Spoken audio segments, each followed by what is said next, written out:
So, good morning guys. Ito pala yung mga tanim ko na sitaw. So, nakapang-apat na ako ng harvest. So, ngayon is pang-lima na.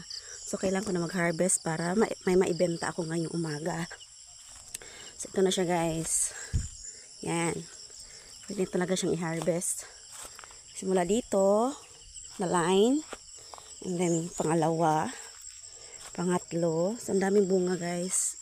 Tapos may mga bulaklak na rin. Hanggang doon sa dulo. And then, pang-apat na line. And the last one. So, ito na siya guys. So, dalawang klase yung sitaw na itinanim ko. Ito, yung isa.